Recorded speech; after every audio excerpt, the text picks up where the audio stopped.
ناظرین، میں مصرف پروگرام عید موبائلہ کے ساتھ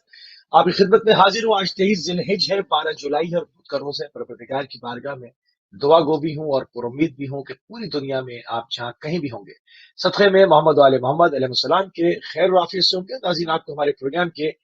فارمیٹ کا علم ہے۔ جو بھی خصوصی تاریخیں ہوتی ہیں، مخصوص ایام ہوتے ہیں، اس میں خصوصی نشریات کا اہتمام آپ کے لیے کیا جاتا ہے۔ عید موبائلہ کی آمد ہے تو ہماری مستقل ٹرانسمیشن اس قرآنی عید کی طرف رہے گی، جس میں اہل بیت علیہ السلام کی سچائی کو قرآن میں قیامت تک کے لیے باشفاء الفاظ میں ثبت کر دیا، اور اس پہ کیا آیتیں آئیں، کس طرح سے پروردگار نے اہل بیت علیہ السلام کے مقام و منزلت کو اور ان کی طہارت کو اور ان کے سچے ہونے کو، صادق ہونے کو بیان کیا ہے۔ اس کے اوپر مختلف جہتوں کے ساتھ گفتگو کرنے کے لیے ہمارے ساتھ موجود ہیں۔ یقیناً آپ کی شخصیت کسی تعارف کی محتاج نہیں ہے، ہمارے ساتھ موجود ہیں علامہ سید فدا حسین بخاری صاحب مینچسٹر سے۔ قبلہ آپ کو پروگرام میں خوش آمدید کہیں گے اور آپ کی خدمت میں سلام عرض کریں گے۔ جی بہت شکریہ، وعلیکم السلام ورحمۃ اللہ وبرکاتہ۔ قبلہ عید موبائلہ کی آمد ہے، اسی سلسلے کا یہ پہلا پروگرام آج سے ہم نے شروع کیا ہے، اور اس کے اوپر جو ہے آنے والے ایام میں بھی مسلسل گفتگو اور نقاشات کا سلسلہ ہمارے ناظرین کی کہ محضر میں جاری بساری رہے گا۔ تو قبلہ مباحلے کے معنی کیا ہے، تھوڑی سی تمیزی گفتگو سے بات کو آگے بڑھاتے ہیں۔ جی بہت شکریہ، میں بھی اپنی طرف سے اور اہل بیت ٹی وی کی طرف سے تمام محترم ناظرین و سامعین کو ہدیہ تبریک عرض کرتا ہوں۔ یہ بہت بڑا دن ہے، اسلام کی عزت کا دن ہے، اسلام کی وکٹری کا دن ہے، عید مباحلہ۔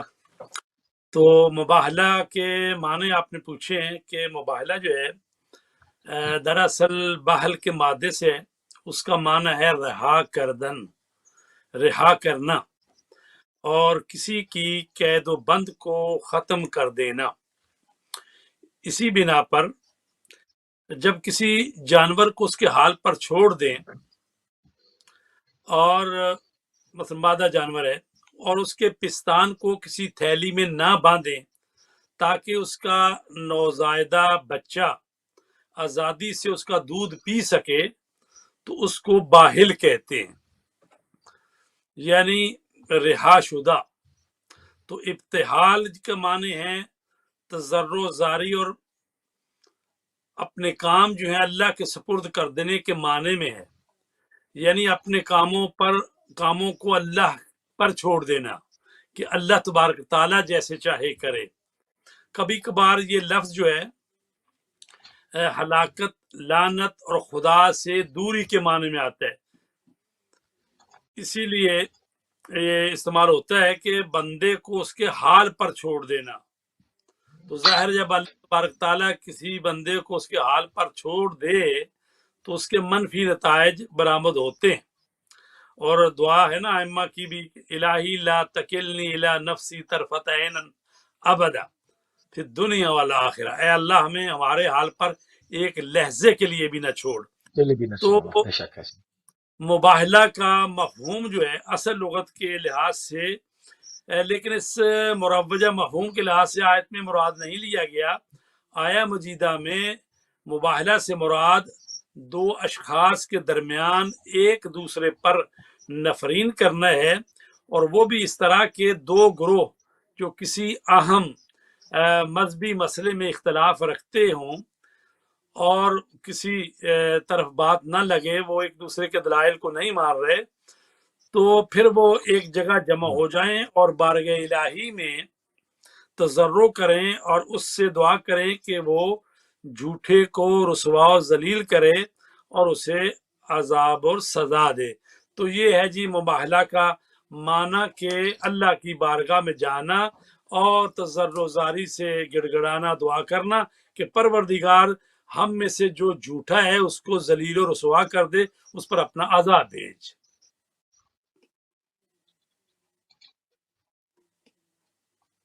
جی سبحان اللہ، بہت خوبصورت طریقے سے جو مباحلے کے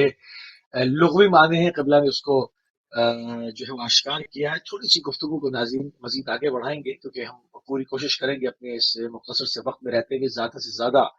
اجہاد کے ساتھ زیادہ سے زیادہ پوائنٹس کو جو ہے وہ اپنے پروگرام کا حصہ بنائیں اور زیادہ سے زیادہ قبلہ کی موجودگی سے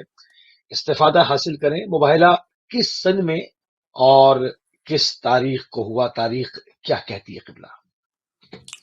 جی ایسا ہے کہ مباہلہ جو ہے یہ 24 ذوالحجہ سن 9 ہجری، یعنی پیغمبر اسلام کے دنیا میں جانے سے تقریباً جو ہے کہ 12-13 مہینے پہلے کی بات ہے، چونکہ رسول پاک جو ہیں وہ 10 ہجری 28 سفر کو، اور بعض ہمارے برادران اہل سنت کہتے ہیں 12 ربیع الاول کو، تو اس کا مطلب ہے 10 ہجری کے بھی وہ 2 مہینے اور چند دن لگا لیں، اور یہ 9 ہجری کی بات ہے۔ 24 ذوالحجہ اور ذوالحجہ تقریباً آخری مہینہ ہے، اور اگلا محرم مہینہ نیا سال چڑھ جاتا ہے، تو یعنی رسول پاک کی دنیا سے جانے سے یہ تقریباً جو ہے یہ کوئی 12 مہینے اور یعنی آپ کہہ لیں کہ 2 مہینے، وہ بھی 14 مہینے پہلے کی بات ہے۔ 14 مہینے پہلے کی بات ہے۔ اچھا، مباہلہ کیوں ہوا؟ یہاں تک نوبت جو ہے وہ کیوں آئی؟ اس کا پس منظر ذرا قبلہ بیان فرما۔ جی میں ایسا عرض کروں کہ رسول کریم صلی اللہ علیہ وسلم نے جب فتح مکہ 8 ہجری کو، تو ظاہر ہے کہ اب حجاز پر رسول کریم صلی اللہ علیہ وسلم کی حکومت ہو گئی۔ مدینے میں تو آپ کا دارالخلافہ تھا، اور مکہ بھی فتح ہو گیا۔ باقی قبائل جو ہیں 9 میں اس کو کہا جاتا ہے عام الوفود کا سال، جو 9 ہجری ہے، تو لوگ دڑا دڑ آ رہے ہیں، اسلام لا رہے ہیں مختلف قبیلے، تو حجاز میں تقریباً جو ہے وہ پورے اسلام جو ہے مکمل تبلیغ ہو گئی، اور رسول پاک کی حکومت اسلامی جو ہے وہ بھی پوری طرح مسلط ہو گیا ان پر۔ تو اب رسول پاک نے دعوت دی ہے، ایران کے بادشاہ کو بھی خط لکھا ہے، اور اسی کیسر و کسریٰ کے جو نمائندے تھے شام میں اس کو بھی خط لکھا، حبشہ کے جو سربراہ تھے اس کو بھی خط لکھا۔ تو اسی طرح آپ نے یہ جو نجران کی عیسائی آبادیاں تھیں، یہ یمن کا حصہ تھا اس وقت نجران، تو نجران میں تقریباً 70 گاؤں تھے جن میں مسیح برادری رہتی تھی۔ تو آپ نے ان کے عیسائی پادریوں اور ان کے وہاں جو سربراہ تھے ان کو بھی خطوط لکھے کہ میں اللہ کا آخری نبی ہوں، اور آپ آئیں اور مجھ پر ایمان لائیں اور اسلام کو قبول کریں۔ تو انہوں نے آپس میں میٹنگ کی اور یہ طے پایا کہ ہمیں جا کے دیکھنا چاہیے کہ یہ جو شخصیت حجاز میں آئی ہیں اور انہوں نے اپنی حکومت قائم کر لی ہے وہاں پر، تو یہ شخصیت آیا واقعی اللہ کا نبی ہے، یا یہ مثلا ایک حکمران ہے، یا ایک ریاست قائم کر لی ہے، تو یہ دنیا کے دوسرے حکمرانوں کی طرح ایک حکمران ہے، یا واقعی اللہ کے نبی ہیں۔ تو ہمیں جا کے وہاں پر ان سے بات کرنی چاہیے، دیکھنا چاہیے ان کو۔ تو اس طرح سے یہ ایک وفد بنا ہے، بعض نے لکھا 64 افراد، بعض نے 70 افراد لکھے ہیں، ان میں تقریباً کچھ 14 کے قریب مذہبی جو ان کے رہنما اور سربراہ تھے، اور باقی جو ہیں وہ ان کے جو کہہ لیں کہ آپ ان گاؤں کے یا چیئرمین یا وہ وہاں کے جو سربراہ تھے وہ تھے لوگ۔ یہ پورا ایک وفد آیا، اور یہ وفد جو ہے یہ پہنچا ہے رسول کریم صلی اللہ علیہ وآلہ وسلم کی خدمت میں۔ تو مباہلہ کی یہ صورت شاید قبل از عرب اس میں رائج نہ تھی، اور یہ ایک ایسا راستہ تھا جو 100% پیغمبر اکرم کے ایمان اور دعوت کی صداقت کا پتہ دیتا ہے۔ کیسے ممکن ہے کہ جو شخص کامل ارتباط کے ساتھ خدا پر ایمان نہ رکھتا ہو وہ ایسے میدان کی طرف آئے اور مخالفین کو دعوت دے کہ آؤ اکٹھے درگاہ خدا بندی میں چلتے ہیں اور اس سے درخواست کرتے ہیں اور دعا کرتے ہیں کہ اللہ تبارک تعالیٰ جھوٹے کو ذلیل و رسوا کر دے، اور پھر یہ بھی کہے کہ تم عن قریب اس کا نتیجہ دیکھ لو گے کہ کس طرح جھوٹوں کو سزا اللہ دیتا ہے اور عذاب دیتا ہے۔ تو ظاہر ہے یہ بہت ایک خطرناک مرحلہ تھا۔ تو بہرحال وہ لوگ آئے اور رسول پاک صلی اللہ علیہ وسلم ان کو مسجد نبی میں جگہ دی، وہ 3 دن رہے وہاں پر. اور یہ بھی عرض کرتا چلوں کہ 3 دن وہ اپنے جس طرح سے عبادت کرتے تھے مشرق کی طرف منہ کر کے، تو اس طرح سے وہ عبادت کرنے لگے. تو صحابہ کرام نے ان کو روکنے کی کوشش کی، لیکن رسول پاک نے فرمایا کہ ان کو اپنے طریقے پر عبادت کرنے دو. اور اس سے بھی کتنا بڑا ہمیں سبق ملا کہ خود رسول پاک صلی اللہ علیہ وسلم کہ جن کی یہ مسجد نبوی ہے اور وہ ہستی خاتم النبیین، اور ان کے سامنے یہ لوگ عبادت کر رہے ہیں اپنے طریقے سے، لیکن آپ نے روکا نہیں، آپ نے مذہبی آزادی دی. اور دیکھیں کہ آج کے مسلمان یا آج کے وہ جو کرتا دھرتا ہیں، اگر ایک فرقے کا مسلمان، ایک مسئلے کا مسلمان کسی دوسرے مسلمان کی مسجد میں جا کے نماز پڑھ رہے تو کہتے ہیں جی اس کو پکڑو، یہ کون آ گیا ہے، کیوں ادھر نماز پڑھ رہا ہے. یا بعض اتنے انتہا پسند ہو جاتے ہیں جی یہ جگہ نجس ہوگی اس کو دھو تب جا کے مسجد میں نماز پڑھتے. تو رسول پاک نے ان کو اجازت دی اور وہاں پر انہوں نے اپنے طریقے سے عبادت کرتے رہے. تو جب رسول پاک صلی اللہ علیہ وسلم سے ان کی بات چیت شروع ہوئی ہے تو آپ نے فرمایا آپ اسلام لے آئیں، مسلمان ہو جائیں. تو انہوں نے کہا جی ہم تو پہلے ہی مسلمان ہی ہیں. فرمایا کس طرح تم مسلمان ہو؟ کہا کہ جی ہم اللہ کو بھی مانتے ہیں اور قیامت پر بھی ایمان رکھتے ہیں اور رسالت کو بھی مانتے ہیں، حضرت عیسیٰ کو بھی مانتے ہیں. تو ہم تو نبوت کو بھی مانتے ہیں، توحید کو بھی مانتے ہیں، قیامت کو بھی مانتے ہیں. تو آپ نے فرمایا کہ میں آخری نبی ہوں، مجھ پر ایمان لے کر آئیں. تو انہوں نے کہا جی حضرت عیسیٰ کے بارے میں آپ کی کیا رائے ہے؟ آپ نے فرمایا حضرت مسیح علیہ السلام جو ہیں وہ اللہ کے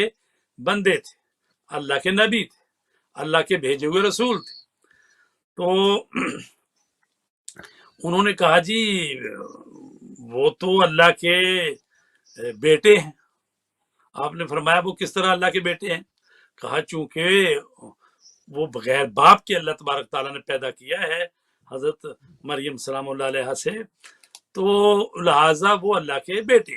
تو رسول پاک نے فرمایا کہ یہ تو کوئی منطق نہیں ہے کہ اگر ان کے والد کا نام کا آپ کو معلوم نہیں ہے تو اس کا مطلب ہے اللہ اس کا بیٹا ہے، اللہ کے وہ بیٹے ہیں. تو آپ نے فرمایا کہ اگر ایسی بات ہے تو قرآن مجید کی آپ نے آیا مبارکہ پیش کی. رسول پاک نے فرمایا ان مثل عیسیٰ عند اللہ کا مثل آدم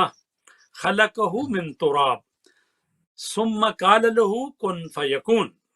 بے شک عیسیٰ علیہ السلام کی مثال اللہ کے نزدیک آدم علیہ السلام جیسی ہے کہ انہیں مٹی سے پیدا کیا اور پھر کہا ہو جا تو وہ ہو گئے. تو یہ جہاں پر سورہ آل عمران میں 61 نمبر آیت جو ہے وہ مباہلہ والی آیت ہے، اس سے پہلی آیت جو ہے یعنی 2 آیتیں، اس کا نمبر ہے 59. تو اس میں فرمایا گیا ہے کہ حضرت مسیح کی مثال اللہ کے نزدیک آدم جیسی ہے، اور آدم کو ہم نے مٹی سے پیدا کیا ہے اور پھر اس سے کہا ہو جا تو وہ ہو گیا. یعنی ہم نے اس میں اپنی روح کو پھونک دیا، جیسے قرآن میں ہے نفخت فیہ من روحی، حضرت آدم کے متعلق ہے. تو فرمایا کہ آدم علیہ السلام کی نہ ماں تھی نہ باپ تھا، تو وہ تو پھر بطریق اولا حضرت آدم جو اللہ کے بیٹے ہونے چاہیے. آپ کی منطق کے مطابق کہ اگر پتہ نہیں ہے کہ حضرت عیسیٰ کے باپ کون ہیں، آپ کہتے ہیں چونکہ بغیر باپ کے پیدا ہوئے ہیں تو پس اللہ کے بیٹے ہیں، تو اس کا مطلب یہ ہوا کہ حضرت آدم جو ہے وہ بھی تو بغیر باپ کے پیدا ہوئے ہیں، ان کی نہ ماں ہے نہ باپ ہے. تو جب حضرت آدم علیہ السلام جو ہے جن کی نہ ماں ہے نہ باپ ہے، اس کو نہ یہودی اللہ کا بیٹا کہتے ہیں نہ جو ہے عیسائی آپ لوگ اللہ کا بیٹا کہتے ہیں، تو پھر حضرت عیسیٰ علیہ السلام کو کس منطق کے اعتبار سے آپ اللہ کا بیٹا کہتے ہیں؟ اس لیے کہ حضرت آدم کو تو بے جان مٹی سے اللہ نے پیدا کیا اور پھر اس میں روح پھونکی اور وہ ہو گئے. تو حضرت عیسیٰ علیہ السلام جو ہیں وہ مٹی سے ڈائریکٹ تو پیدا نہیں ہوئے، وہ تو حضرت مریم سلام اللہ علیہ کے بطن مبارک سے پیدا ہوئے ہیں. تو لہٰذا وہ کس طرح سے اللہ کے بیٹے قرار پائے؟ تو لہٰذا یہ ایک ایسی علمی دلیل تھی بہترین کہ اس میں کہا گیا ہے کہ ظاہر ہے حضرت آدم اللہ کے بیٹے نہیں ہیں جن کا نہ ماں ہے نہ باپ ہے، تو حضرت عیسیٰ بھی اللہ کے بیٹے نہیں ہیں بلکہ وہ اللہ کے بندے ہیں اور اللہ کی جانب سے بھیجے ہوئے رسول ہیں۔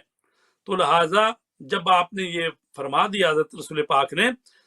تو ظاہر ہے کہ یہ ایسی دلیل تھی، اس پر قانے ہونا چاہیے تھا ان کو۔ تو اللہ فرماتا ہے الحق کو من ربک، یہ یعنی اس سے اگلی والی آیت ہے، الحق کو من ربک فلا تکونن من الممترین، حق تمہارے پروردگار کی طرف سے آ چکا ہے، لہذا خبردار اب تمہارا شمار جو ہے شک کرنے والوں میں نہیں ہونا چاہیے۔ تو اللہ کے رسول کی گفتگو نہایت مدلل تھی، اسے ماننا چاہیے تھا، لیکن کیا کیا جائے، جو حضرات دنیا کی ریاست کے غلام ہوں اور اپنی خواہشات کے اسیر ہوں وہ کب مانتے ہیں؟ چنانچہ ایسا ہی ہوا، کہنے لگے کہ اس طرح کے جوابات ہمیں مطمئن نہیں کر رہے۔ نتیجتاً یہ جو مکالمہ ہوا اور یہ جو گفتگو ہوئی اسلام کے نمائندے رسول پاک سے اور اس وقت کے جو مذہب مسیحیت کے نمائندے ہیں ان کے ساتھ جو گفتگو ہوئی، تو یہ مذاکرات ناکام ہو گئے، ٹھیک، گفتگو جو ہے وہ پایا تکمیل کو نہ پہنچی۔ تو اس موقع پر اللہ تبارک تعالیٰ نے اپنے حبیب کی طرف وحی کی، فمن حاجک فیہ من بعد ما جاک من العلم، اس علم و دانش کے آ جانے کے بعد، یعنی جو حضرت عیسیٰ کے بارے میں یہ جو علم اور دانش بیان ہوئی ہے، اس کے آنے کے بعد بھی یہ لوگ تم سے کٹ حجتی کر رہے ہیں، فقل، تو ان سے کہہ دیجئے اے میرے حبیب، تعالو، آ جاؤ، نادو ابنانا وابناءکم، سبحان اللہ، آؤ ہم اپنے بیٹوں کو بلاتے ہیں اور تم اپنے بیٹوں کو بلاؤ، وَنِسَاءَنَا وَنِسَاءَكُمْ، ہم اپنی خواتین کو بلاتے ہیں تم اپنی خواتین کو بلاؤ، وَأَنفُسَنَا وَأَنفُسَكُمْ، اور ہم اپنے نفسوں کو بلاتے ہیں تم اپنے نفسوں کو بلاؤ، ہم اپنی جانوں کو بلاتے ہیں تم اپنی جانوں کو بلاؤ۔ تو کرنا کیا ہے، ثم، پھر، نبتہل، پھر ہم اللہ کی بارگاہ میں تضرع و زاری کے ساتھ دعا کریں گے، یہیں سے مبالغہ ہے نا، نبتہل، پھر ہم اللہ کی بارگاہ میں گڑ گڑا کر دعا کریں گے، فنجعل لعنت اللہ علی الکاذبین، اور ہم قرار دیں گے اللہ کی لعنت کو علی الکاذبین، جھوٹوں پر۔ تو یہ ہے جناب وہ آیت آ گئی، یہ آپ نے پڑھ کے سنا دی اسی مجمع میں جس میں مسلمان صحابہ کرام بھی تھے اور وہ جو وفد تھا نصارہ کا وہ بھی ہے، ان کو بھی، اور بتا دیا کہ جی مباہلہ کر رہے ہیں اب۔ تو انہوں نے کہا کہ ٹھیک سوچ کر بتا اس میں جو انتخاب جی اس میں جو انتخاب ہوا جو رسول اللہ جن شخصیات کو لے کر گئے پنجتن پاک کو، اس کے علاوہ اور کسی کو ساتھ میں کیوں نہیں لے کر گئے؟ اس کی کیا خاص وجہ تھی، علت و غایت یہ کیا تھی؟ کہ جب مباہلہ کی دعوت دی گئی تو نجران کے عیسائیوں کے نمائندے پیغمبر اسلام کے پاس آئے اور آپ سے مہلت چاہی تاکہ اس بارے میں سوچ بچار کر لیں اور اس سلسلے میں اپنے بزرگوں سے مشورہ کر لیں۔ مشورے کی یہ بات ان کی نفسانی حالت کی چگلی کھاتی ہے۔ بہرحال مشورے کا نتیجہ یہ نکلا کہ عیسائیوں کے مابین یہ طے پایا کہ اگر محمد شور و گل، مجمع اور دنیاوی شان و شوکت کے ساتھ جو میدان مباہلہ میں آئے ہیں تو پھر ڈرا نہ جائے، ان سے مباہلہ کر لیا جائے، کیونکہ اگر اس طرح آئیں تو پھر حقیقت کچھ بھی نہیں ہے، اس لیے کہ شور و گل کا تبھی سہارا لیا جاتا ہے جب وہ نعوذ باللہ حق پر نہ ہو، اور اگر وہ بہت محدود افراد کو لے کر آئیں، بہت قریبی اور اپنے خاص اور خاص لوگوں کو اور چھوٹے بچوں کو ساتھ لے کر مقررہ جگہ پر پہنچیں تو پھر جان لینا چاہیے کہ وہ خدا کے پیغمبر ہیں، اور اس صورت میں ان سے مباہلہ کرنے سے اجتناب کریں، کیونکہ یہ یعنی اس صورت میں معاملہ خطرناک ہے، چنانچہ طے خطرناک شدہ پروگرام کے مطابق عیسائی میدان میں مباہلہ میں پہنچے تو اچانک انہوں نے دیکھا کہ پیغمبر اکرم صلی اللہ علیہ وسلم اپنے نواسوں کے ساتھ، امام حسن اور امام حسین کے ساتھ، اور اپنی بیٹی فاطمہ زہرا اور اپنے داماد علی مرتضیٰ کے ساتھ آئے ہیں۔ تو ابھی آپ نے فرمایا کہ کیوں ان ہستیوں کو لے کے گئے، ان کے علاوہ اور کوئی کو کیوں نہیں لے کر گئے؟ تو میں عرض کروں کہ چونکہ یہ میدان مباہلہ جو تھا، یہ ایسا میدان تھا جہاں پر سچوں کی صداقت کا ظہور ہونا تھا، اور دنیا اللہ نے اکبر، سمجھنا سبحان تھا اللہ۔ کہ یہ وہ ہیں نفوس قدسیہ، یہ وہ ہیں صدیقین کا گروہ، یہ ہیں سچے، کہ اللہ تبارک تعالیٰ نے جو فرمایا ہے قرآن مجید میں کہ یا ایھا الذین آمنوا اتقوا اللہ، اے صاحبان ایمان تقوی اختیار کرو، وَكُونُوا مَعَ الصَّادِقِينَ، اور سچوں کے ساتھ ہو جاؤ۔ تو لہٰذا یہ وہی سچے ہیں جن کو آج لوگوں سے نکال کر میدان مباہلہ میں لا کر اللہ تبارک تعالیٰ ان کی نشاندہی کر رہا ہے رسول پاک کے ذریعے کہ یہ ہیں وہ سچے کہ جن کا حکم دیا گیا ہے، اے صحابہ کرام، اے ازواج رسول، اے مومنوں، اے مسلمانوں، اے قیامت تک آنے والے انسانوں، آپ سے جو کہا جا رہا ہے تقوی اختیار کرو اور سچوں کے ساتھ ہو جاؤ، تو یہ ہے وہ صدیقین کا گروہ، یہ ہے وہ سچے، یہ ہے صادقین، ان کے ساتھ ہونا ہے آپ نے۔ اچھا، اس میں جو آیات تو ہیں اس میں جمع کا صیغہ استعمال کیا گیا، یعنی گنجائش تھی، مگر ہم دیکھتے ہیں کہ وہاں پر خواتین میں صرف صدیقۃ طاہرہ جناب فاطمہ زہرا صلوات اللہ علیہ ہی کو آپ نے انتخاب کیا، حالانکہ وہاں پر جمع کا صیغہ استعمال ہوا۔ اس پہ بھی تھوڑی سی گفتگو فرما دیں۔ جی ایسا ہے کہ آیت میں تو پوری گنجائش ہے، اور وہاں کہا گیا ابناءنا و ابناءکم، ہم اپنے بیٹے لاتے ہیں اور آپ اپنے بیٹوں کو لے کے آئیں،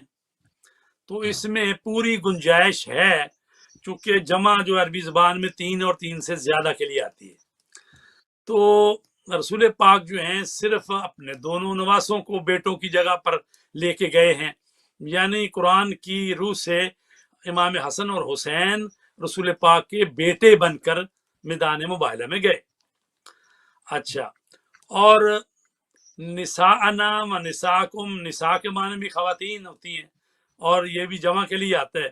تو یہاں پر بھی آپ دیکھیں کہ صرف فاطمہ زہرا کو لے کر گئے ہیں۔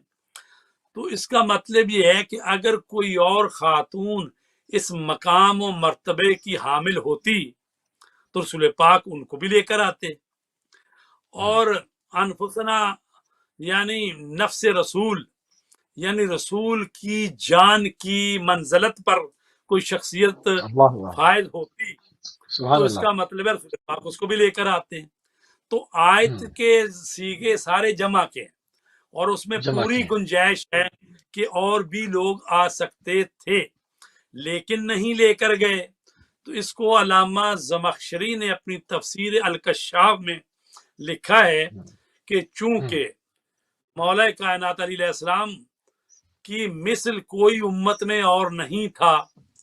اسی طرح فاطمہ زہرا کی کوئی مثل و مانند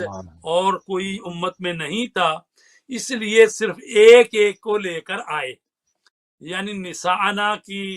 مصداق میں سے بی بی فاطمہ زہرا اور انفسنا کی مصداق میں صرف مولا علی، تو کہتے ہیں ان جیسا امت میں کوئی اور نہیں تھا، صرف ان کو لے کر آئے۔ لیکن چونکہ ابناءنا میں امام حسن کی مثال امام حسین تھے، امام حسین کی مثال امام حسن تھے، چونکہ وہ ایک دوسرے کی مثل و مثال تھے اس لیے ان دونوں کو لے کر آئے۔ تو باقی حضرت فاطمہ زہرا اور حضرت علی کی کوئی مثال ہی نہ تھا، اس لیے صرف انہی پر اکتفا کیا۔ تو لہٰذا یہی نفوس قدسیہ، یہی پنجتن پاک، یہیں سے تو ہم کہتے ہیں یہ ہیں پنجتن پاک، یہ ہیں سچوں کا گروہ کہ جن کے ساتھ ہونے کا امت سے مطالبہ کیا گیا ہے کہ آپ نے تقوی اختیار کرنا ہے، اگر آپ متقی پرہیزگار ہیں تو آپ کو سچوں کے ساتھ ہونا ہے، اور جو ان کے مقابلے میں آئیں ان سے جدا رہنا ہے، ان سے اجتناب کرنا ہے۔ تو اب آپ دیکھ لیں کہ جو بھی ان کے مقابلے میں آیا جو رسول پاک کے مقابلے میں ہے، چاہے ابو جہل ہو یا کوئی اور ہو، جو بھی آیا تو ظاہر ہے کہ اس کے ساتھ نہیں ہونا۔ اسی طرح مولا علی علیہ السلام کے مقابلے میں جو آیا اس کے ساتھ نہیں ہونا۔ اسی طرح جناب فاطمہ زہرا کو جنہوں نے ظلم کیا یا زیدی، ان کے ساتھ نہیں ہونا۔ اسی طرح امام حسن کو جنہوں نے زہر دے کے شہید کیا، ان کے ساتھ نہیں ہونا۔ اسی طرح امام حسین کے ساتھ جنہوں نے اچھی تو ظلم بالکل کیا سیدھی سیدھی سی بات ہے نا، یہ تو قبلہ جی بالکل سیدھی سیدھی سی بات ہے نا، آیت قرآنی ہے، اس میں کوئی حدیث والا جی معاملہ نہیں ہے جس کو ضعیف قرار دے دیا جائے، جس کے راویوں میں رد و بدل کر دیا جائے، جس میں اشتباہ پیدا کر دیا جائے، جس سے لوگوں کو جو ہے اس کو انٹرپریٹ ڈفرینٹ انداز میں کیے۔ تو صاف صاف قرآن کی آیات ہیں، آیت قرآنی ہے، اور آیت سے جو ہے وہ اہل بیت علیہ السلام کا قصیدہ پڑھتی ہوئی نازل ہو رہی ہے۔ اب ہم دیکھتے ہیں امت کا رویہ، جس کو قرآن صدیق اکبر کہہ رہا ہے، امت وہاں پر کسی اس ٹائٹل کو کہیں اور لے جا رہی ہے۔ جہاں پر جناب زہرا صلوات اللہ علیہ کو صدیقۃ الطاہرہ کہہ رہا ہے، وہاں اس ٹائٹل کو کہیں اور لے جا رہی ہے۔ تو پھر ہم دیکھتے ہیں کہ جب مولا امیر المومنین کا بالکل آخری وقت تھا اور آپ شہادت سے چند لحظے قریب تھے، تو آپ کے وہ جملے عظیم الشان موجود ہیں، اس میں آپ فرماتے ہیں کہ رب کعبہ کی قسم علی کامیاب ہو گیا۔ اور ہم دیکھتے ہیں کہ مد مقابل میں امت نے جن شخصیات کا انتخاب کیا، ان کی جب حالت نزا کی آئی تو وہ کہتے ہیں کاش میں بکری کی مینگنی ہوتا، کاش میں بھیڑ ہوتا، لوگ مجھے ڈھونڈ کے کھا جاتے۔ مطلب ایک وہ تھی کہ میں نے زندگی میں کیا کیا۔ تو یہ تمام چیزیں تاریخ میں موجود ہیں، ہمیں صرف تاریخ کو بیان کرنا ہے اور حقائق کو کھول دینا ہے۔ اس پہ کیا فرمائیں گے آپ؟ جی بالکل آپ نے درست فرمایا۔ اصل میں مومن جو ہے نا بڑا صاحب فراست ہوتا ہے، تو قرآن مجید کی جو آیات ہیں جب بیان کر رہی ہیں واضح کہ آپ نے سچوں کا ساتھ دینا ہے، اور پھر یہ بھی اس میں کوئی یعنی یہ مباہلہ کا ایسا واقعہ ہے، مسلمہ تاریخی واقعہ، جس کو شیعہ اور سنی علماء نے اپنی اپنی کتابوں میں درج کیا ہے اور لکھا کہ جب یہ آیا مجیدہ نازل ہوئی تو عیسائیوں کے رہنماؤں کو مباہلے کی دعوت دی گئی، جو انہوں نے قبول کر لی، اور تمام مسلمانوں کو اس بات کی اطلاع ہو گئی۔ ہر جگہ لوگ بیٹھ کر چے مغویاں کرنے لگے کہ دیکھیے مباہلہ کیا ہوتا ہے۔ لوگ بے صبری سے مباہلے کا انتظار کر رہے تھے۔ 24 ذی الحجہ کا دن آ گیا، چشم فلک نے دیکھا، مدینہ کے لوگوں نے دیکھا، نصارہ نجران کے وفد ان کے آگے آگے آنے والے بڑے پادری نے دیکھا کہ مسلمانوں کے رسول اپنے دونوں نواسوں، اپنی بیٹی اور داماد کو ساتھ لیے ہوئے میدان مباہلہ کی طرف رواں دواں ہیں۔ جب پنجتن پاک کا نور میدان مباہلہ کو روشن کرنے لگا تو بڑے پادری نے کسی سے پوچھا پیغمبر اکرم کے ساتھ کون کون ہے؟ تو بتایا گیا پیغمبر اکرم کی بیٹی فاطمہ زہرا سلام اللہ علیہا اور ان کے دونوں نواسے پیغمبر کے، امام حسن اور حسین، اور پیغمبر اسلام کے داماد امام علی ہیں۔ تو یہ سننا تھا کہ وفد میں شامل عیسائیوں کے بڑے عالم شرجیل نے کہا رک جاؤ، مباہلہ نہ کرنا، خدا کی قسم میں وہ چہرے دیکھ رہا ہوں، اگر یہ خدا سے چاہیں کہ پہاڑ اپنی جگہ سے ہٹ جائے تو یقیناً وہ اپنی جگہ سے ہٹ جائے گا۔ اگر آج محمد سے مباہلہ کرو گے تو نجران کا ایک بھی عیسائی روئے زمین پر باقی نہیں رہے گا۔ خدا کے لیے میری بات مان لو اور مباہلہ نہ کرو، یہ ان کے ایک بڑے نے کہا۔ تو شرجیل کے اسرار نے علماء نجران کے دلوں میں عجیب اضطرابی کیفیت پیدا کر دی اور وہ سراسیمہ ہو گئے۔ انہوں نے پیغمبر اسلام صلی اللہ علیہ وسلم کی خدمت میں حاضر ہو کر ترک مباہلہ کی درخواست کر دی اور جزیہ دینا قبول کر لیا۔ اس واقعے کو فخر الدین رازی تفسیر کبیر جلد نمبر 8، علوسی کی تفسیر روح المعانی جلد نمبر 3، تفسیر قرطبی جلد نمبر 2، روح البیان جلد نمبر 2 اور تفسیر بیضاوی میں اس واقعے کو دیکھا جا سکتا ہے۔ اور اہل سنت کی جو صحاح ہیں ان میں صحیح مسلم کتاب فضائل علی علیہ السلام، صحیح ترمذی جلد 5 اور مسند احمد بن حنبل جلد 1 صفحہ نمبر 581 اور بہت ساری ان کی معتبر کتابیں جو ہیں ان میں اس واقعہ کو نقل کیا گیا ہے، اور اس میں کسی نے بھی اختلاف نہیں کیا کہ جناب یہ پنجتن پاک نہیں تھے بلکہ ان کے ساتھ کوئی اور بھی شخصیت تھی۔ اور میں عرض کروں کہ دیکھیں رسول پاک کی ازواج مطہرات بھی گھروں میں موجود تھی۔ اگر کوئی صدیقہ اس منزل کی ہوتی بی بی فاطمہ زہرا کی مرتبے کی تو ضرور ان کو لے کے جانا چاہیے تھے، چونکہ وہاں تو کلمہ ہے نساءنا و نساءکم، نساء کی بات کی ہے، جمع کا تو صیغہ ہے، نساء میں جو ہے وہ بیٹیاں بھی جا سکتی ہیں، جائز ہے، خواتین بھی جا سکتی ہیں، سب جا سکتی ہیں۔ سب لیکن جا سکتے ہیں۔ ایک دفعہ یہ ہے کہ اللہ اور رسول کی نگاہ میں کون صدیقہ ہے، ایک دفعہ یہ ہے کہ آپ لوگوں نے جو مطلب کسی کو ٹائٹل دے دیے، تو کوئی بھی، چونکہ یہاں بات تھی کہ اللہ سے دعا کرنی تھی کہ جو جھوٹے ہیں ان پر تیرا عذاب نازل ہو جائے، تو اس کا مطلب ہے ایسے سچے چاہیے تھے کہ جنہوں نے زندگی میں کبھی بھی ایک لہجے کے لیے بھی جھوٹ نہ بولا ہو، واہ، تو اسی کو معصوم کہتے ہیں، یعنی جس کا قول بھی سچا، جس کا فعل بھی سچا، اور سچا، جس کا اللہ کردار بھی سچا، ایسے لوگ چاہیے تھے۔ یعنی اپنی سچائی اور صدیقیت میں وہ رسول پاک کے ہم پلہ ہوں، ایسے لوگ چاہیے تھے۔ تو ظاہر ہے کہ جو لوگ کو 30 سال کی عمر میں، کو 32 سال کی عمر میں، 40 سال کی عمر میں ایمان لائے ہیں، وہ مسلمان بھی ہو سکتے ہیں، صحابی بھی ہو سکتے ہیں، رسول پاک کی ازواج بھی ہو سکتی ہیں، لیکن اس آیت کے مطابق سچے وہ ہیں کہ جن اس کی کے مزاح میں زندگی میں کبھی بھی جو شرک کا شائبہ نہیں ہے، چونکہ شرک کے لیے کہا گیا ان شرک لظلم عظیم، شرک سب سے عظیم بڑا ہے۔ ظلم ہے۔ تو ظاہر ہے کہ جو زندگی میں کچھ عرصہ ہی صحیح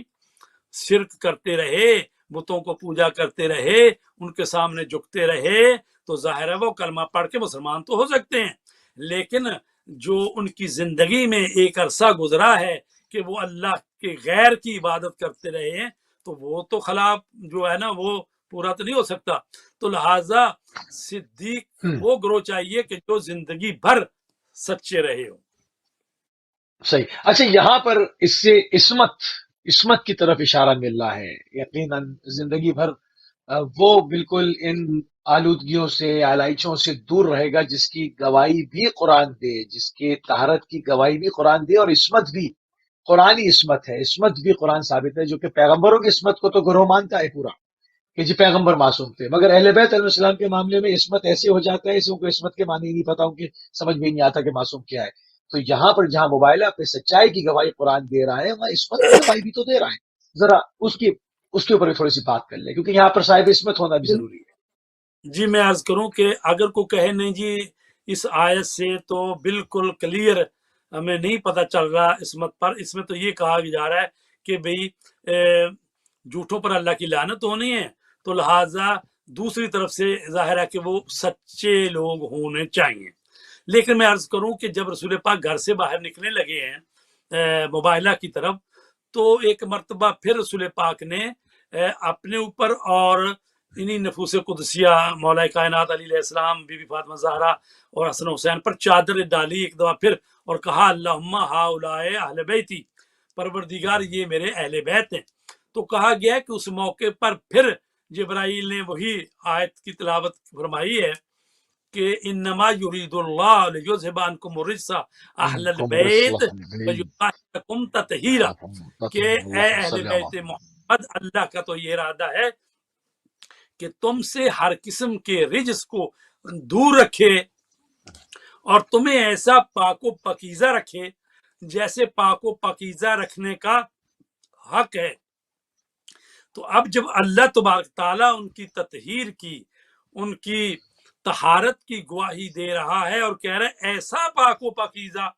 جیسے پاک و پاکیزہ رکھنے کا حق ہے، تو جب اللہ کا یہ ارادہ ہے کہ اہل بیت کو ایسا پاک و پاکیزہ رکھے، تو اس کا مطلب ہے رجس تو ان کے قریب آ ہی نہیں سکتا۔ اور رجس کیا ہوتا ہے؟ رجس وہی ہے جس کو پلیدگی کہتے ہیں، اور سب سے بڑی پلیدگی تو شرک ہے، اور شرک ہے، کفر ہے، نفاق ہے۔ تو جس شخصیت کے پاس نہ شرک آ سکے، نہ کفر آ سکے، نہ نفاق آ سکے، اسی کو معصوم کہتے ہیں۔ تو لہٰذا گھر سے چلتے ہوئے رسول پاک نے یہ آیت پڑھ کے سنائی ہے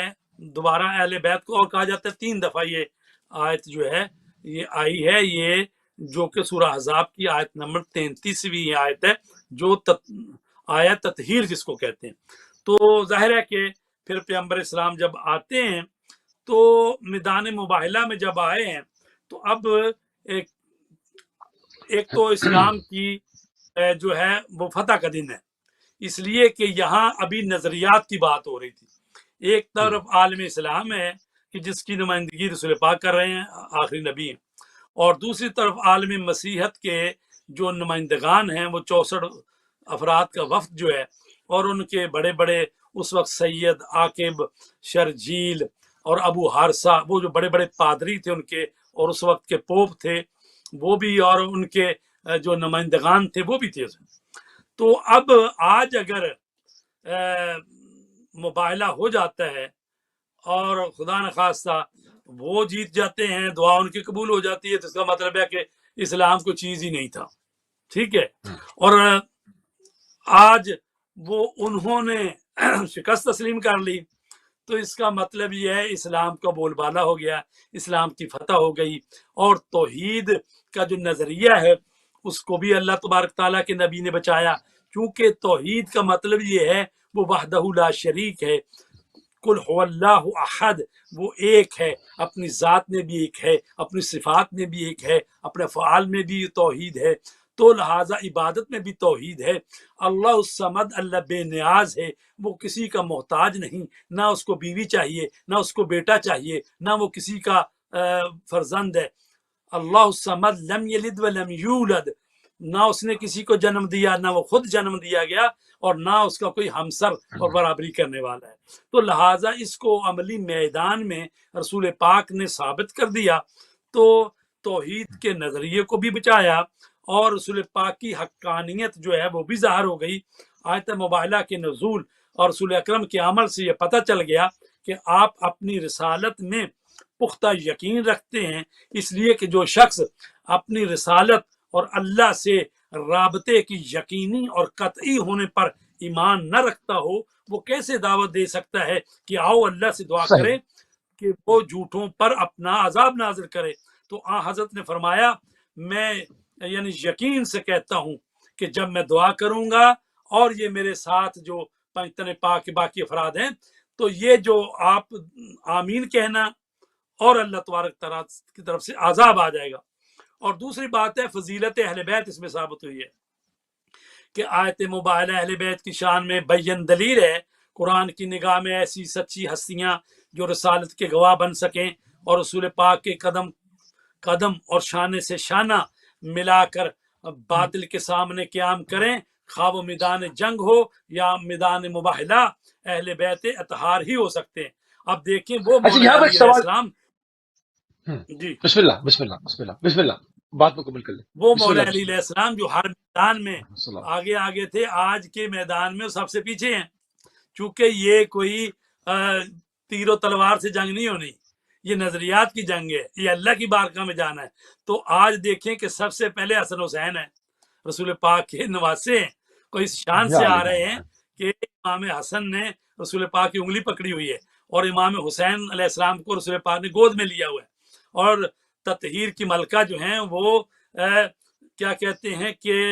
نبوت اور رسالت اور ولایت کے حجاب کے اندر تشریف لا رہی ہیں، اور مولا کائنات ان کے پیچھے پیچھے آ رہے ہیں۔ تو اس آج کا جو نظریاتی معاملہ تھا تو اس میں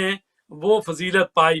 اور آیا مجیدہ میں جیسے کہ میں نے پہلے بھی عرض کیا لفظ نساء آیا ہے، جس کی پوری گنجائش ہے کہ اگر کوئی اور خاتون اس معیار کی ہوتی تو رسول پاک اس کو بھی ساتھ لے کر آتے، تو اس سے فاطمہ زہرا کی جو ہے وہ فضیلت ثابت ہوتی ہے۔ اور امام حسن اور حسین کا قرآن کی آیتوں کے مطابق جو ہے یعنی ابناءنا کی جگہ پر لے کے گئے، اپنے فرزندوں کی جگہ پر۔ رسول پاک نے فرمایا تھا کہ میری نسل جو ہے میری بیٹی کے ذریعے علی سے میری نسل جو ہے وہ چلے گی، تو چونکہ ہر نبی کی نسل اپنے بیٹوں سے، اور فرماتے ہیں میری نسل جو میری بیٹی سے چلے گی، تو لہٰذا اسی لیے ہم کہتے ہیں کہ امام حسن اور امام حسین کو کہ السلام علیکہ یبن رسول اللہ، جب میں اے رسول فرزند اللہ رسول، صلی آپ پر اللہ علیہ سلام ہو۔ وسلم. اور صحیح. اچھا آخری یہاں پر چیز جو میں بیان کرنا چاہتا ہوں، ایک اور میں بیان کر رہا ہوں، اس کے بعد بات کرتے ہیں کہ علی علیہ السلام جو ہیں وہ پیغمبر اسلام کی جان بن کر گئے ہیں۔ اچھا، وہ لوگ کہتے ہیں جی انفسنا سے مراد خود رسول پاک ہی ہے، تو ہم کہتے ہیں کہ اگر انفسنا سے مراد خود پیغمبر اسلام کی ذات مبارک ہی ہے، ٹھیک، تو یہ تو کوئی معنی نہیں بنتا کہ انسان خود اپنے آپ کو بلائے، کیونکہ انسان کا اپنے آپ کو دعوت دینا معنی نہیں رکھتا، اس لیے یہاں تک تو چار طے اس سے یہاں تک تو طے ہے نا، یہاں تک تو طے ہے نا کہ پنجتن پاک تھے اور کوئی نہیں ہے. یہ بھی تو ایک گیت کا دن ہے جی بس. ہاں یہ بھی تو دیکھیے وہ خوشی کی بات ہے نا انفسنا کہ کیونکہ وہ بہت ہاں منزلت بڑھ جاتی ہے نا، کہ یعنی رسول پاک کی جان کی مانند ہے علی، جان مانے خود ہے. رسول پاک بے نے شک ایسی فرمایا بات. کہ جو تعلق جسم کا روح سے ہوتا ہے وہ تعلق میرا علی کے ساتھ ہے، یعنی علی یا میری جان ہے، علی میری ہم، روح ہے، علی جو ہے وہ اس طرح سے ہے۔ تو اسی سے ہم یہ بھی نتیجہ نکالتے ہیں کہ چونکہ انسان جو ہوتا ہے اس کے جسم سے زیادہ اس کی جان کی قیمت ہوتی ہے، اصل میں انسان کی حقیقت اس کی روح اور اس نفس اور اس کی جان سے، تو رسول پاک فرماتے ہیں علی بے منزلہ جان من است، میری جان کی مانند ہے۔ تو جب رسول پاک جو ہیں انبیاء کی صف میں سارے انبیاء سے افضل ہیں، تو جو حضرت علی جو ہیں رسول پاک کی جان ہے، تو اس کا مطلب ہوا ہے وہ بھی رسول پاک کے بعد اس کائنات میں انبیاء اور اولیاء سب سے افضل ہیں مولا کائنات علی علیہ السلام، تو بے لہٰذا شک بے چونکہ شک. وہ رسول پاک جان ہے۔ اچھا یہاں پر ایک سوال یہ پیدا ہوتا ہے کہ ہمارے پاس وقت جو ہے وہ محدود ہوتا جا رہا ہے. مطلب یہ اس قدر بڑا جیت ہے، اس قدر بڑی جیت ہے، اس قدر بڑا معاملہ ہے کہ اس کو مطلب اس وقت یعنی جیسا سے آپ نے کہا کہ اگر یہ مباہلہ نہ ہوتا یا اس میں معاذ اللہ خدا نخواستہ شکست ہو جاتی تو معاملہ ختم ہو گیا تھا. آج پوری دنیا میں اسلام نہ ہوتا ہے، اسلام کی سچائی اور اس کی حقانیت کے قیامت تک کے لیے ایک دلیل ہے. تو اتنی بڑی عید صرف اس وجہ سے چھپائی جاتی ہے کہ اس میں اہل بیت چلے گئے. وجہ کیا ہے؟ کیوں مسلمانوں کے مختلف مشرب اور مکاتب کے اندر اس کو رائج نہیں کیا جاتا؟ مطلب صرف شیعہ نے اہل بیت رہ گئے صرف وہ اس عید کو منائے، باقی اس قرآنی عید کو کوئی اس کے اوپر جو ہے وہ گفتگو نہیں ہوگی، اس کو کوئی سیلیبریٹ نہیں کرے گا. اتنی بڑی جیت تو کو، نہیں اتنی بڑی فتح مبین دیکھیے، کو.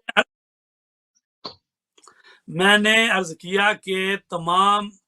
اہل سنت کی اور اہل تشیع کی تفاسیر جو ہیں جب اس سورہ آل عمران کی آیت نمبر 61 کا وہ بتاتے ہیں شان نزول اور اس کا ترجمہ تشریح تفسیر کرتے، تو وہ واقعہ ہے یہ جو مباہلے کا واقعہ اس کو لے کر آتے ہیں. ایسا نہیں ہے کہ کسی نے بھی نہیں انکار کیا، لیکن کیا کیا جائے کہ چونکہ رسول پاک کے بعد جو حکومتیں آئی ہیں، اور پھر آپ کو معلوم ہے کہ جب مخالف حکومتیں آ جائیں اس طرح سے تو وہ پھر وہ پچھلے واقعات وغیرہ ان کی یاد بھی نہیں کرنے دیتی. آپ کو تو یہ بھی معلوم ہونا چاہیے کہ رسول پاک کی حدیثوں پر لکھنے پر بھی پابندی لگا دی گئی تھی، وہ تو عمر بن عبدالعزیز نے سن 99 ہجری میں آ کر پابندی ہٹائی ہے. یعنی جو قوم اپنے رسول کی حدیثیں لکھنے پر پابندی لگا دے کہ خبردار صرف قرآن پڑھو، حدیثیں لکھنے کی ضرورت نہیں ہے، تو لہٰذا یہ عمر ابن خطاب نے یہ پابندی لگائی، اور یہ عمر بن عبدالعزیز، ایک عمر نے پابندی لگائی اور دوسرے عمر نے اس پابندی کو ہٹایا. کیا تو کہنا ہے، عمر بن واہ سبحان عبدالعزیز نے اللہ. 99 یعنی 100 سال بعد یعنی سرکاری طور پر پابندی ہٹائی گی کہ رسول پاک کی حدیثوں کو لکھنا چاہیے، ضائع ہو رہی ہیں. تو لہٰذا اگر یہی کام جو ہے پہلے خلفاء کے دور میں ہی کر لیا جاتا تو نہ یہ اتنی جعلی حدیثیں درمیان میں آتی لاکھوں کی وہ تعداد میں. 25 سال اس لیے روکا نا کہ ایک جنریشن چلی جائے جس نے رسول اللہ سے فضائل علی سنے ہیں، وہ رہے نا، پھر ہم وہ ساری فضائل اٹھا کر جس پر چاہیں فٹ کر دیں، مگر وہ ہوئے نہیں. میں آپ کو اگر صاحب میں صحیح مسلم میں مروی ہے وہ آپ کو ایک بیان کرتا ہوں. وہ کہا گیا ہے کہ امرا معاویہ بن ابی سفیان سعدن ایک روز امیر شام نے جناب سعد ابن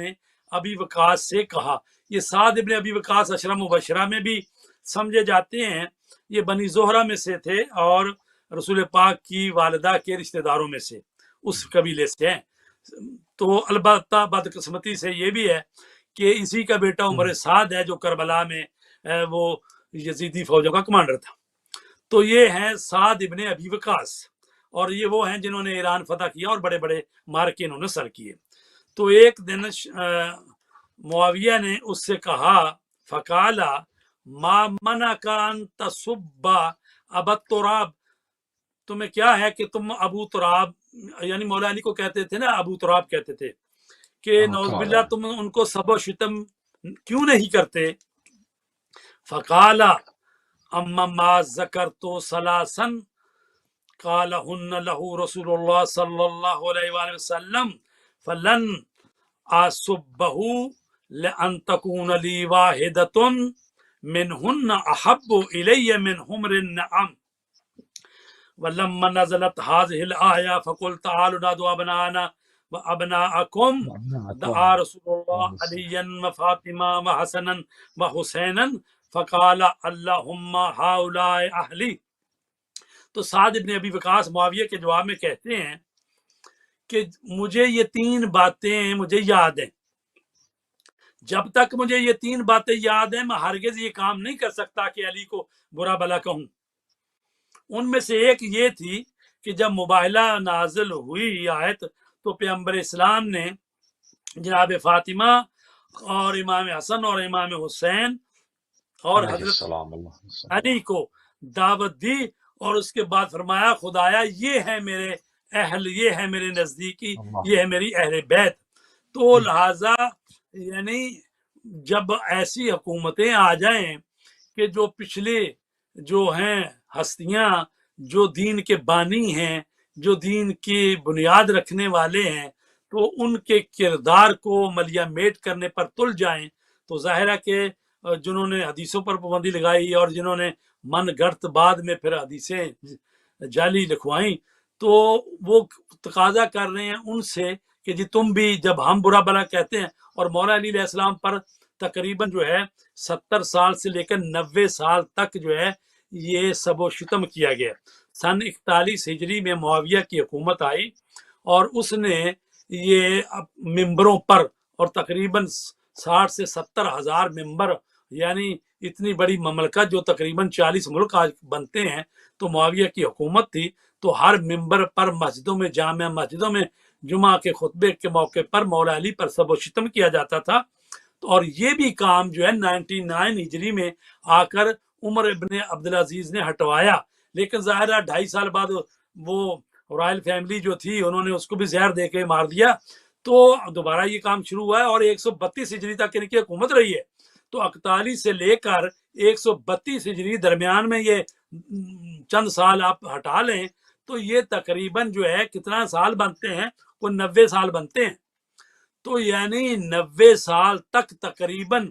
ان کے ممبروں پر مولا علی پر سب و شتم ہوتا رہا۔ تو ظاہر ہے کہ ایسے ماحول میں سے نکلتے ہوئے یہ پھر بھی الحمدللہ قرآن بھی محفوظ ہے، اور یہ جو واقعات قرآنی ہوئے ہیں یہ بھی محفوظ ہے، اور مباہلہ تو یہ معجزہ نہیں تو اور کیا ہے کہ یعنی جس ہستی کا نام لینا بھی مسجدوں میں گوارا نہیں تھا بلکہ سب و شتم کرتے تھے۔ تو یہ واقعاً ایک عظیم معجزہ ہے کہ جو مباہلہ کی شکل میں ہوا ہے، اور اس کی حقانیت جو ہے وہ آج تک روز روشن کی طرح آیا ہے۔ بالکل، ہمارے پاس صرف 1 منٹ ہے، اگر 1 منٹ میں کچھ اعمال بیان کر سکتے ہیں تو پھر بسم اللہ اللہ تاکہ لوگ استفادہ کر لیں۔ صرف 1 منٹ ہے ہمارے پاس۔ جی اچھا کیا آپ نے۔ ایسا ہے کہ اعمال جو ہیں وہ 24 ذوالحجہ کے، کہ اس میں اچھا یہ بھی ہے کہ ایک مناسبت تو 1 سال میں یہ مباہلہ ہوا ہے، اور 1 سال جو ہے مولا کائنات علی علیہ السلام نے جو انگوٹھی عنایت فرمائی تھی مسجد نبوی میں، وہ بھی آج کی ہی تاریخ ہے، یعنی 24 ذوالحجہ۔ تو جس کے لیے آئے انما ولیکم اللہ رسولہ والذین آمنوا الذین یقیمون الصلاۃ ویؤتون الزکاۃ وہم راکعون، ایک تمہارا ولی واقعون اللہ ہے اور اس کا رسول ہے، اور وہ صاحبان ایمان جو نماز قائم کرتے ہیں اور حالت رکوع میں زکوٰۃ دیتے ہیں۔ تو زکات یہ دیتے بھی ہیں۔ 24 ذوالحجہ کا واقعہ ہے۔ تو اس بالکل لیے قبلہ، ایک منٹ ہے صرف، بہت ایک منٹ صرف، جی ایک منٹ رہ گیا، صرف ایک منٹ رہ گیا، بسم اللہ۔ تو ایک تو یہ ہے کہ غسل کرنا ہے، دوسرا ہے روزہ رکھنا ہے یوم یعنی مبالغہ کے دن، اور پھر 2 رکعت نماز جو ہے 2 رکعت پڑھی جاتی ہے، اور ہر رکعت میں الحمد کے بعد 10 مرتبہ پڑھی جاتی ہے سورہ انا انزلنا اور آیت الکرسی۔ تو وہ اسی طرح جیسے روزے عید غدیر پڑھی جاتی ہے نماز، وہی نماز جو ہے پڑھی جانی ہے، اور آیت الکرسی بھی 10 مرتبہ۔ فرق یہ ہے کہ اس میں آیت الکرسی کی جو ہے نا ہم فیہا خالدون تک پڑھا جائے گا، یہ 2 رکعت نماز ہے۔ اور کے علاوہ جو ہے اور بھی دعائیں ہیں جو کہ اس دن کرنی ہیں، تو ایک دوسرے کو مبارکباد دیں اور ایک دوسرے کو جزاک اللہ، عید جزاک کی اللہ، اکبر میں سے ہے۔ جی جزاک اللہ قبلہ، جزاک اللہ، انتہائی مشہور ہیں، انتہائی ممنون ہے جناب علامہ سید فدا حسین بخاری صاحب کے، ایک مرتبہ پھر آپ نے اپنا قیمتی ٹائم اہل بیت ٹی وی کو دیا۔ عید مباہلہ کی ڈھیر ساری خوشیاں اور ڈھیر ساری مبارکبادوں کے ساتھ اپنے پروگرام کو اختتام کی طرف لے کر آگے بڑھتے ہیں۔ ہماری اور آپ کی اگلی ملاقات کل یو کے ٹائم سے 5:30 بجے ہوگی۔ اجازت دیجیے، السلام علیکم ورحمۃ اللہ وبرکاتہ۔